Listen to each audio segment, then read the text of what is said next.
महिलाओं की जो मंदिर भी गई थी पूजा पाठ के लिए, सोमनाथ भी गए थे, इस पर बहुत से सवाल उठे। लेकिन एक सच ये है जो कल मैंने आपको बताया था कि आइंस्टीन ने कहा था कि धर्म जो है वो दरअसल जो विज्ञान है वो धर्म के बिना लंगड़ा है और जो धर्म है वो विज्ञान के बिना अंधा है। मैं आपको बताने जा रहा हूं कि हनुमान चालीसा जो तुलसीदास ने लिखी, उस हनुमान चालीसा में सालों पहले यह बता दिया गया कि पृथ्वी से सूरज की दूरी कितनी। वैज्ञानिकों ने उसके बाद रिसर्च की, क्योंकि विज्ञान जो है वो रिसर्च के बाद, एक्सपेरिमेंट करने के बाद ही किसी बात पर यकीन करती है। लेकिन अब मैं आपको बताने जा रहा हूं धार्मिक मान्यता क्या है, तुलसीदास जी ने क्या लिखा। हनुमान चालीसा में पृथ्वी को सूर्य की दूरी की सटीक जानकारी दी गई। पृथ्वी से सूर्य की कितनी दूरी। हनुमान चालीसा की एक चौपाई है जिसमें इसका जिक्र है। चौपाई आपने पढ़ी होगी, युग सहस्त्र योजन पर भानु, लिल्यो ताही मधुर फल जानू। दरअसल हनुमान जी ने, इसका मतलब है हनुमान जी ने एक युग सहस्त्र योजन की दूरी पर स्थित भानु यानी सूर्य को फल समझकर अपने मुख में भर लिया था। इसके अनुसार अब देखिए उसमें जो शब्द कहे गए हैं उसका मतलब मैं बताने की कोशिश करता हूं। इसके अनुसार सूर्य की दूरी कितनी है? युग गुणा सहस्त्र गुणा योजन। अब आप कहेंगे युग सहस्त्र और योजन क्या है? एक युग मतलब 12,000, सहस्त्र बराबर 1,000, योजन बराबर 8 मील। अब इन सब को अगर आप गुणा करेंगे आपस में, 12,000 गुणा 1,000 गुणा 8 मील, यह है सूर्य की दूरी।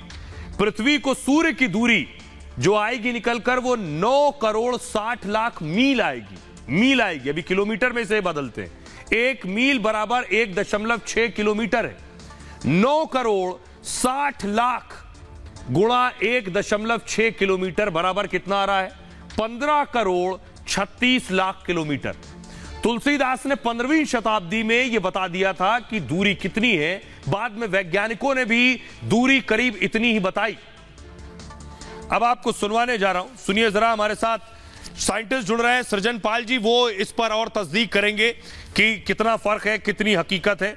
सृजन पाल जी, मैंने अभी दर्शकों को बताया कि किस तरह से हनुमान चालीसा में पृथ्वी से सूर्य की दूरी बताई गई है, आप इसे किस तरह से देखते हैं?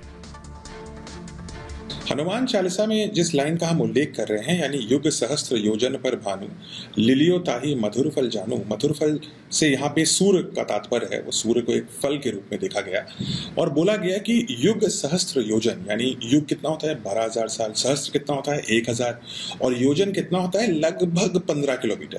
तो अगर हम तीनों नंबर को हम मल्टीप्लाई करते हैं तो जो डिस्टेंस आता है, जो डिस्टेंस बता रहे हैं, वो है लगभग 15 करोड़। और 15 crore is the exact distance between सूर्य और पृथ्वी के बीच का जो दूरी है वो 15 करोड़ है।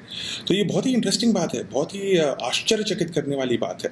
लेकिन इतना भी आश्चर्यचकित नहीं होना चाहिए, क्योंकि भारत के इतिहास में, हमारे पुराणों में, हमारे उपनिषद में ऐसे बहुत सारे उल्लेख हैं जो हमने, भारतीय संतों ने, भारतीय आचार्यों ने, भारतीय यूनिवर्सिटीज ने खोजे हैं। अब आर्यभट्ट ने शून्य देखा। आर्यभट्ट ने यह भी बताया कि धरती की जो सर्कमफ्रेंस है, जो धरती के अराउंड अगर हम जाएं तो उसका सर्कमफ्रेंस कितना है, ये भी आर्यभट्ट ने लगभग कैलकुलेट कर दिया। इसके अलावा हमारे ऋषि मुनियों ने एक साल में कितने दिन, घंटे के हिसाब से लगभग कैलकुलेट एकदम एग्जैक्ट किया।